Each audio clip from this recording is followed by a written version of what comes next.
for staying with us. If you are just joining us, this is Firecrackers, and we are just about to get started. So I'm going to be starting with virtual guest, Raisaniya Borishete. Let's first start with the sack of the ministers of President Tinubu starting to reshuffle his cabinet. He had promised, and then he fulfilled that promise. What's your take on that? How did you receive that? It's welcome. The cabinet has to change sometime from time to time.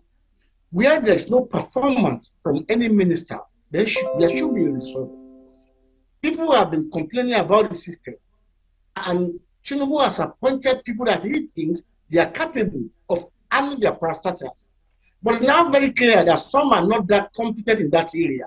So there is a need for reshuffle of the cabinet in any time that the president thinks fit that from what is going, assessing the performances of the ministers, some of them may be found wanting in their respective offices. Therefore, he has to change it. So for me, I see it as a good idea, provided he put competent people there. And so changing the cabinet itself is a welcome idea, in my opinion. Okay, all right. Thank you so much for that. And what about you? What are your thoughts on the cabinet reshuffle? Let's first begin with that. I think it became necessary to have a cabinet reshuffle, going by the feedback from the public over time. Much was expected from this administration from the very beginning. A lot of promise, a lot of hard decisions were taken, and we expected that everybody in the administration would pull their weight. Unfortunately, it appeared that some of the appointees were unable to deliver as expected, and that put the presidency and the entire administration on the spot. It's not so much as their as incompetence as it were, but I would rather say a poor fit kind of position. They were not the best fit for the mandate and the circumstances of the time to deliver the kind of value that the country is looking for. Thank you, all right, because when you mentioned that, let's say like they are not the right, it's like putting a square peg in a round hole. Exactly. Because if you look at portfolio of some of those ministers, we would probably think that they are better suited for some position rather than the one that were given to them. I would not like to mention some of the ministers, but we all know that there are some of them that you would think, okay, they should excel in this ministry, but then they find themselves in another ministry. But looking at this situation, I don't think this is going to end anytime soon. So what are the things that you think that we need to, I'm directing this question to Baristani Borishete. What are the things do you think that the president perhaps needs to consider next time whenever he's going to maybe reshuffle the cabinet, although this one has been done, but for appointment or for any position now, what are the things that you feel he should consider when he's going to execute this next, whenever that might be? I think it needs to look at the answers, what they have done in the past, what they have achieved in their respective field before. And I think, like you suggested, it's better to put a square hole in a square, there's a square peg in a square hole. Putting a round peg in a square hole is unfair. And that's why we find so many stars not performing the way we think they should. So the president needs to reassess next time you want to resolve the cabinet to ensure that those who are competent or those who are fit for that purpose, and they appoint them. Bob Marley said, who the cap fit, let them wear it. It should be on merit. Although there's a federal character issue, which is very important that the president needs to take, because in accordance to our constitution, section 147 of every state must have a minister.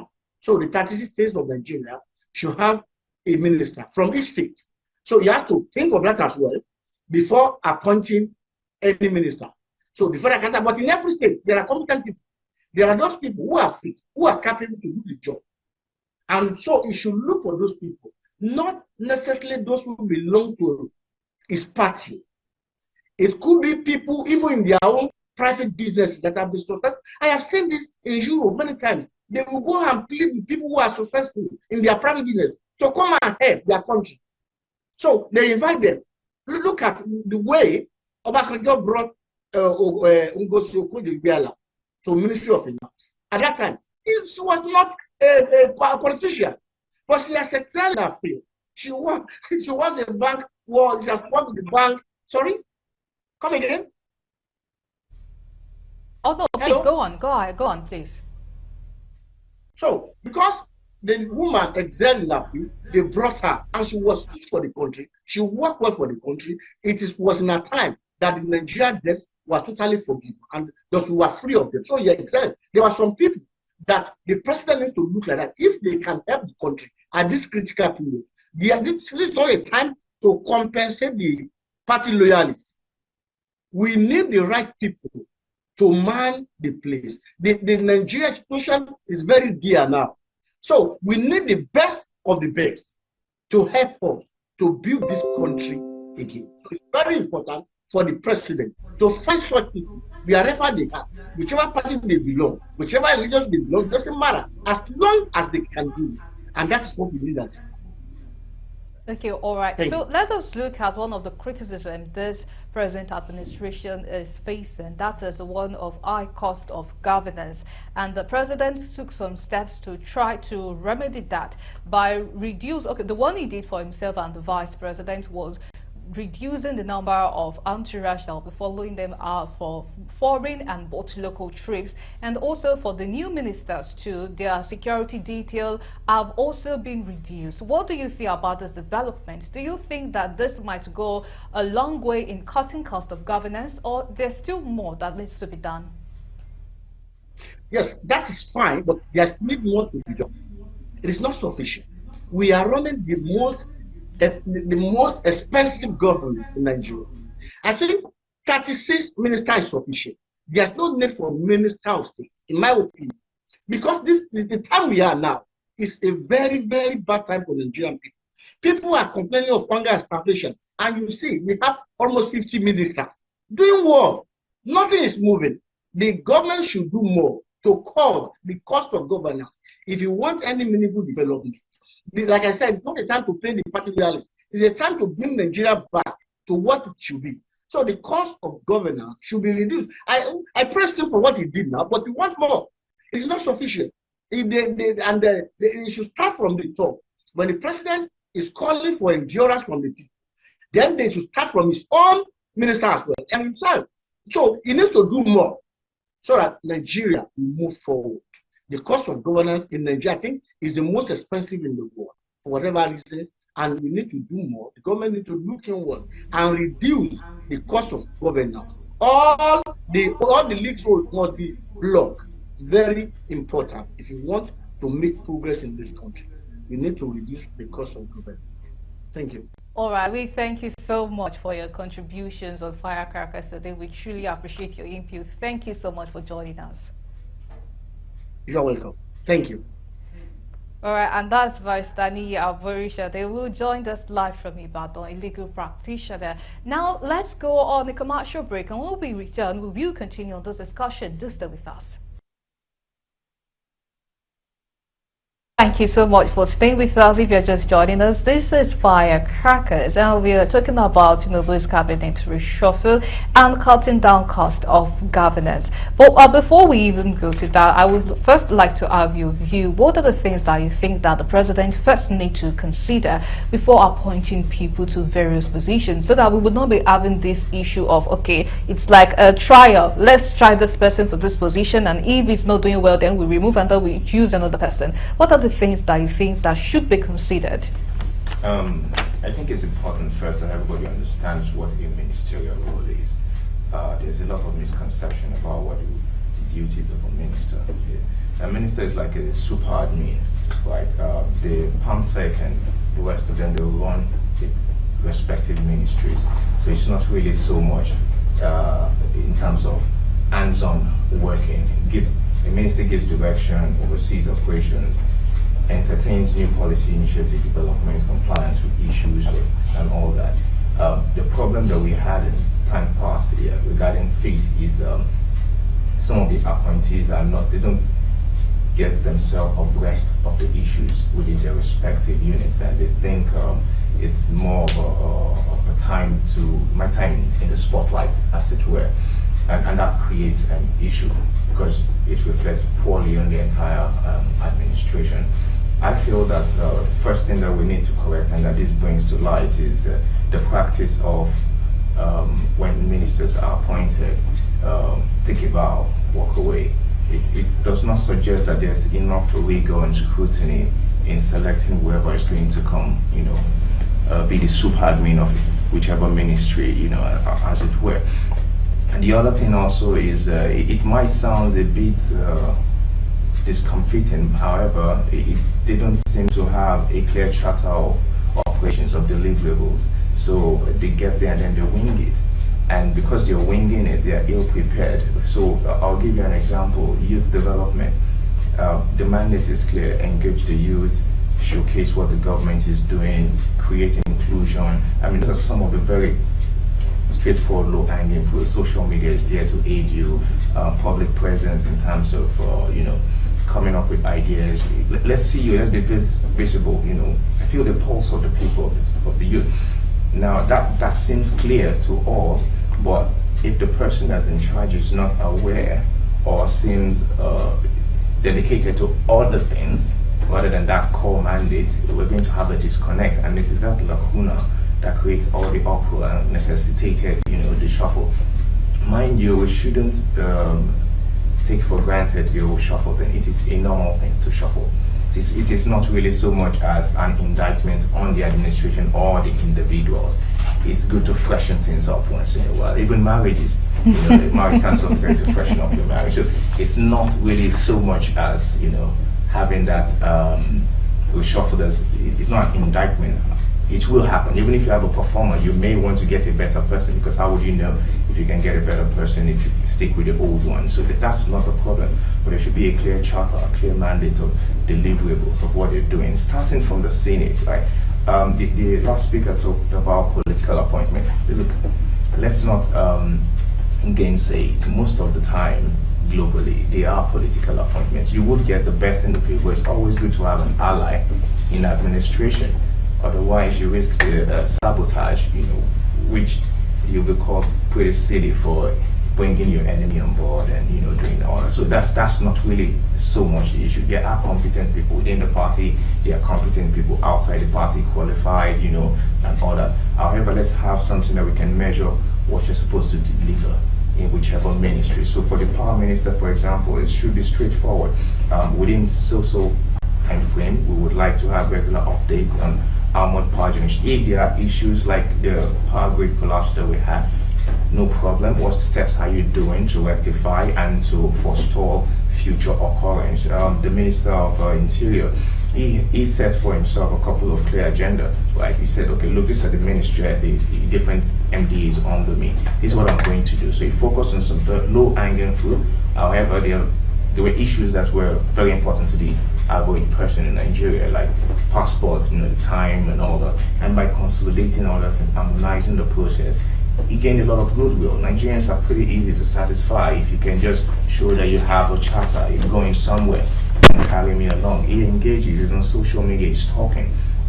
Those are the kind of things. I think in the appointments, not so much as to fault anyone's CV or competence, let us also hit. So if you are going to employ a director or managing director, there will be a clear deliverable mandate. This is what I want you to do at each step. The Senate should help the presidency in that. I mean, I can present anyone. It's your job. There's no take about it. It's facetious, really. We don't need a take about.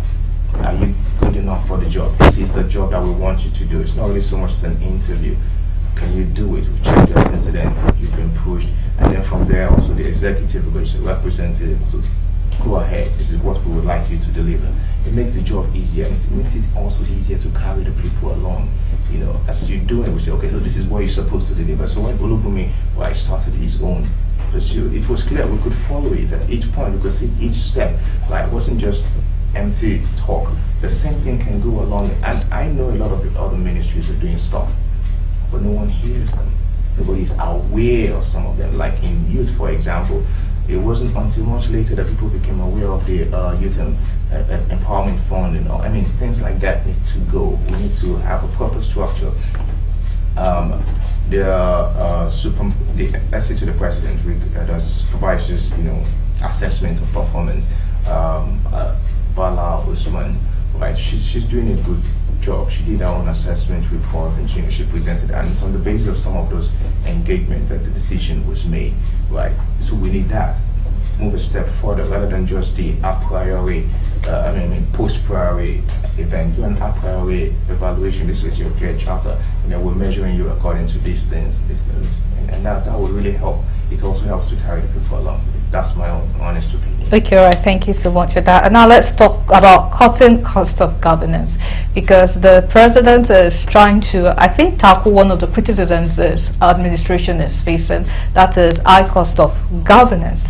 So the step that he took one in January, that is reducing his entourage, and then the one for the ministers too. He has reduced the security detail that would go to them, also the vehicles, their own official vehicles that will be going along with them. So do you think that might be enough to cut cost of governance? I think it's a nice gesture. I don't think the cost benefit is significant enough for the kind of reduction of cost of governance that people always talk about. I think we should educate the people a bit more so that they don't fall into the grip of charlatans, as it were. So what do you call, what's cost of governance in your opinion? Is the cost of running the administration.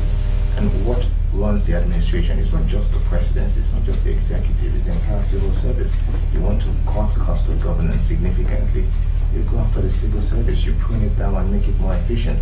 You try that, there's going to be a lot of noise all over the place, and else is going to be on neck, going to strike. How do you handle that? So we need to chill, right, on some things as a country and not get carried away. I understand the political climate is a bit funny, and there are people, there are clear divides right now in the country. You're either pro this government or you're anti this government, and some people belong to one political party or they like one particular person or something. Yes, and that drives a lot of noise, in the group. However, we have to stay true to the cause. And what if you're saying you want to cut down the cost of governance? What really do you want to cut down? If your grouse is the president is using a private jet, I'm sorry, you're being ridiculous. He's the #1 citizen of the country. If anything were to happen to him, that's like the whole country being attacked. So you can't micromanage such level. And whatever they're doing is not really like they're being ostentatious, like these are standards. So if you had a senior executive of a bank, for example, an executive director, you wouldn't say that, oh, he's going for a meeting, he should take a Uber. It's ridiculous, right? So we shouldn't set standards. Basically try to ridicule things or run things down just because we want to be friendly with the public, want the public to like us, right? And to say, oh, you're saying that. It's some of these things, they're just distractions. Cost of governance, nice gesture, reduce security detail. Why? Because we really don't want them to be ostentatious. Focus on the work. Whatever they're spending on security detail is insignificant in the overall budget, if we're really being sincere. However, as a nice gesture that, look, I empathize with the people. This is where you are, and we're also trying to, but it's not really at the core of it. If we as a people are sincere and we're going to support whichever administration, it doesn't have to be this administration, whichever administration, we need to look at the civil service. Is it efficient? Is the largest consumer of our budget. If we don't make it efficient, pull it down, we're joking if we want to really reduce the cost. It is at that point that we can say, okay, so we've done this. Senators, we think you're having so much in salary and benefits, we think we should merge these or reduce it. Then it starts making sense. You can't have efficiency, you can't have success, you can't have effectiveness by pretending and playing to the gallery, which is really politics. And unfortunately, the public then needed to actually face the real issues. They've become entangled in the politicking, dynamics, and really most of the opinions are really politically driven. It's not driven by the real factors, the real issues. We had challenges on removal of fuel subsidy and FX, and these are all things that a lot of people have been talking about for years. They are not short-term solutions. There's no way it's going to happen in the short term. Okay. Right? So it became politicized. Right? So it's the same thing with your cost of governance angle. It just okay, all right. Hold that.